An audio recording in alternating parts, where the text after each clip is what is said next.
એક તરફ રાજ્યમાં વૃદ્ધોનું સન્માન કરવું અને વૃદ્ધોની ગરિમા જાળવવી તેવી સુફિયાની વાતો કરવામાં આવે છે, ત્યારે સંસ્કારી નગરીમાં જે ગરિમા છે તેને કલંક લગાવતી ઘટના જે છે તે સામે આવી છે।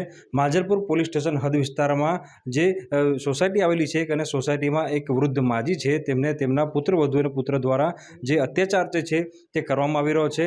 અને વૃદ્ધ માજી તમે જોઈ શકો છો, અહીંયા માથાના ભાગે તેમને ઈજાઓ પહોંચી છે અને આ ઈજાઓ કોઈ પારકાય નહીં, પરંતુ તેમના પેટે જનેલા પુત્રએ અને પુત્રવધુએ જે છે તે ઈજા પહોંચાડી છે। તેમની સાથે વાત કરીશું। માજી, આ કેવી રીતે વાગ્યું? પથ્થર મારો। કોણ મારે? છોકરા છોકરીએ। કેમ મારે? અજાય તારો હતો। દરવાજા મને પથ્થર મારે। આયા છે બધું। કેમ માર્યું? કેમ? શું લેવા મારે? મેં તો વાના ગજે છે। મેં કીધું મારા સંડાસ में जाओ। अब पानी दे दे संडास तो गन्ना का पेपर। मैं बोलती थी संडास में नहीं जाओ देते नहीं खावा देते पथरा में भाई એટલે કેમ મારે છે? એમને શું જોઈએ છે?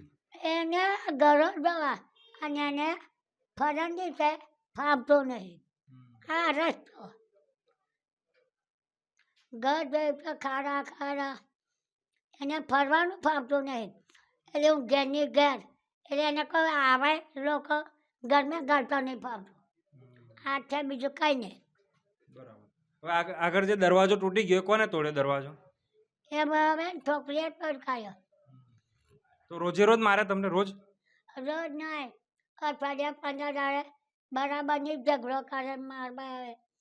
તો 2 દાડા સારો રાખશે, અઠવાડિયે સારો રાખશે, ત્યાં દવાખાને જબરજસ્તી લઈ જાય અને જ્યાં લાઈનમાં બરબાદ કરતી ત્યાં દવાખાને જવાય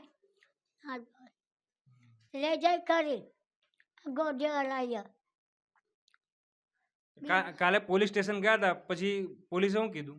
આયા નહીં, આયા હતા મારી ગયા। આવડે આયા? હા, બરાબર। લખી ગયા બધું। તો તમારે શું કરવું છે હવે? છોકરાને બહુનું શું કરવું છે? ખાલી કરાવવાનું, ખાલી મારે એને કશું કરવું નહીં। આ મારી દયાળી વટાઈ છે એનો છોકરા છે એને તે જીવે અને ખાય, બરાબર ને? મેં કોનું બુરું ટાંકતી નહીં। મેં મારું પેટ કરું, આ પેટ પીવે એટલે પેટ હોય મારે આપણે જેને બધા પીધેલો આવું મન કરજે।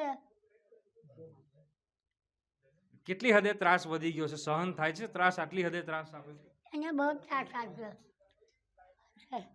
ગુજરાત નહીં છોડે, બોલાતું નહીં, હાથ નહીં।